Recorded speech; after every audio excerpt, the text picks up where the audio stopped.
जो बिल लेकर के आ रही है, भारतीय जनता पार्टी का इतिहास जिस तरह के फैसले लिए अगर हम देखें, उससे कहीं न कहीं जो परिणाम भारतीय जनता पार्टी चाहती थी वो नहीं आए। भारतीय जनता पार्टी का हर फैसला वोट के लिए, अपने लोगों को खुश करने के लिए। ये वक्फ बिल के खिलाफ समाजवादी पार्टी है, पहले भी थी, आगे भी रहेगी। जिस तरह के संशोधन भारतीय जनता पार्टी कर रही है, वो पूरा कंट्रोल अपने पास चाहते हैं। जो एडमिनिस्ट्रेटिव पावर है वो पूरा का पूरा अपने पास रखना चाहते हैं। इस देश ने वो समय भी देखा है कि जिस समय एडमिनिस्ट्रेटिव गलत फैसले की वजह से भारत की जो संस्कृति रही, भाईचारा रहा, उसके खिलाफ खाई पैदा की है। और अगर हम इनका जो फैसले लिए अगर पलट करके देखें, एंग्लो इंडियन बिल जिसमें कि सदस्य एक बनता था, चुन करके आता, वो अपॉइंट होता था, वो बिल ले लिया वापस, वो आरक्षण छीन लिया। आरक्षण एंग्लो इंडियन का छीना। नोटबंदी से रुपया छीना, लेकिन भ्रष्टाचार बढ़ गया, रुपए आज भी निकल रहे हैं। जीएसटी कानून लाए, उधर व्यापारियों का सब कुछ छिन गया। दिन भर वो केवल जीएसटी का चक्कर काट रहे हैं। तो जीएसटी हो, नोटबंदी हो या अन्य फैसले हों, ये छीनने का काम करते हैं, लोगों का कुछ न कुछ छीनने का काम करते हैं। वक्फ के माध्यम से ये कहीं न कहीं संदेश ये देना चाहते हैं कि अपना वोट बैंक ठीक कर लें, क्योंकि नौकरी दी नहीं, रोजगार दिया नहीं, किसान की आय दोगुनी हुई नहीं, तो इनका वोटर भी इनसे नाराज है। देखिए, जिस वोटर को ये तुष्टीकरण कहते थे, हम लोग तुष्टीकरण कर रहे हैं, क्या ये तुष्टीकरण नहीं दे रहे हैं, कर रहे हैं किट बांट करके।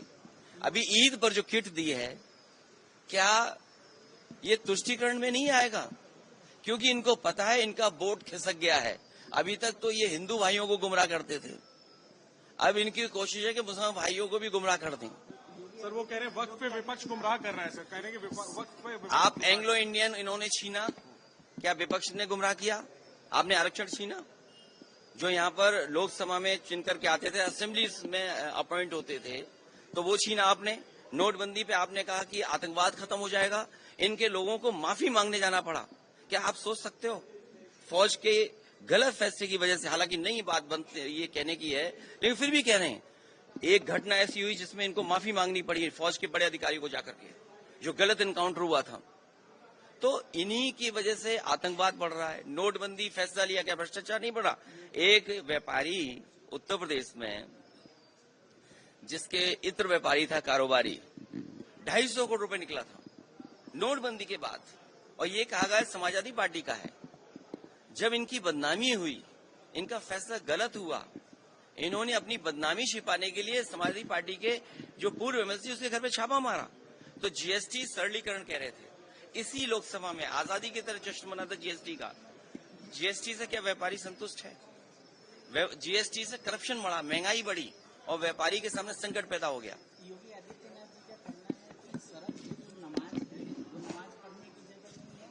उनको जिस तरह से 66 करोड़ मुस्लिम आए, देखिए वो अनुशासन का पालन किया, हिंदू आए, और जिस तरह से धार्मिक अनुशासन का पालन किया, उससे उनको सीख लेनी चाहिए। हाँ, हमारे जो मुख्यमंत्री जी हैं, उनकी गिनती की भाषा विधानसभा में उन्होंने कहा 46 में 56। उनसे भर्ती के बारे में पूछा गया तो उन्होंने 46 में 56 कहा।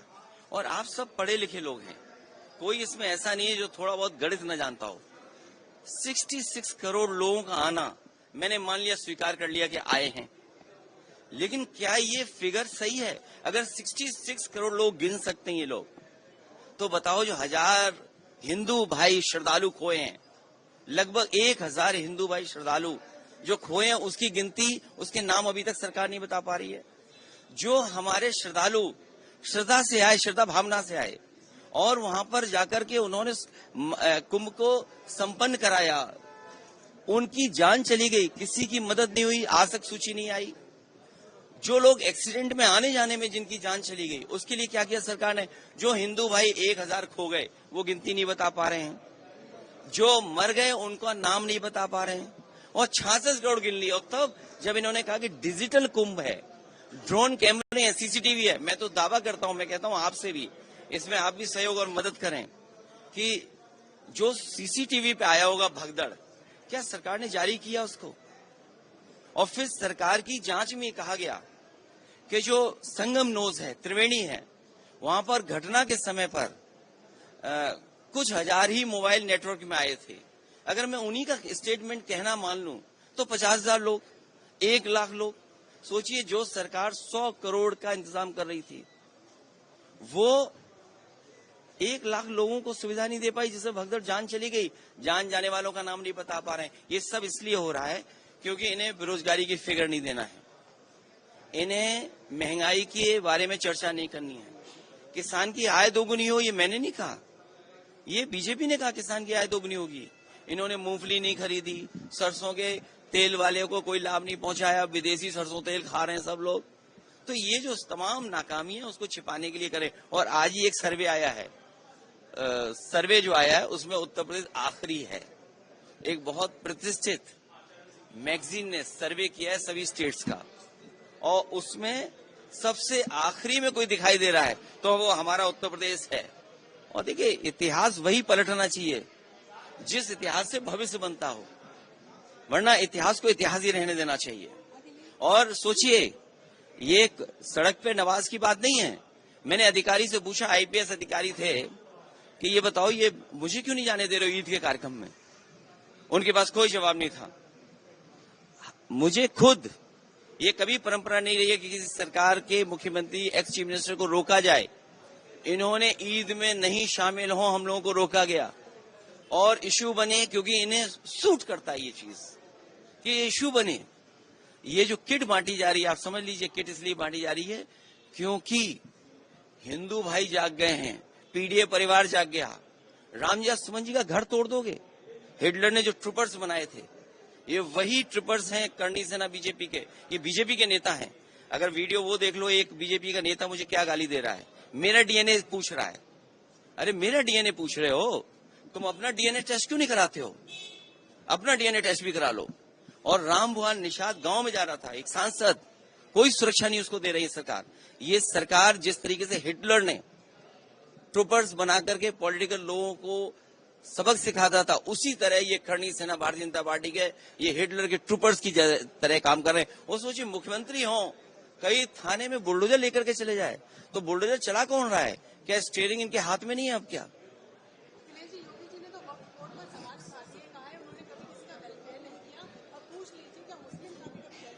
वो किसका वेलफेयर कर रहे हैं? मुख्यमंत्री जी किसका वेलफेयर कर रहे हैं?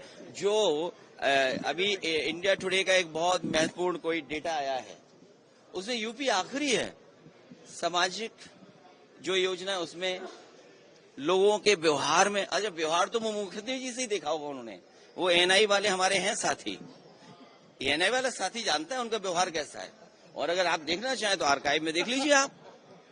तो आप उसमें वो नहीं बोलेंगे, जो आंकड़ों में उत्तर प्रदेश आखिरी है, नौकरी नहीं दे पा रहे हैं, रोजगार नहीं दे पा रहे हैं। जो कुंभ में लोग आए हैं उनकी गिनती ही नहीं मुख्यमंत्री जी बता पा रहे हैं। उत्तराखंड के मुख्यमंत्री उनकी राह पे चल पड़े हैं। हमारे यूपी के मुख्यमंत्री को उत्तराखंड भेज दो।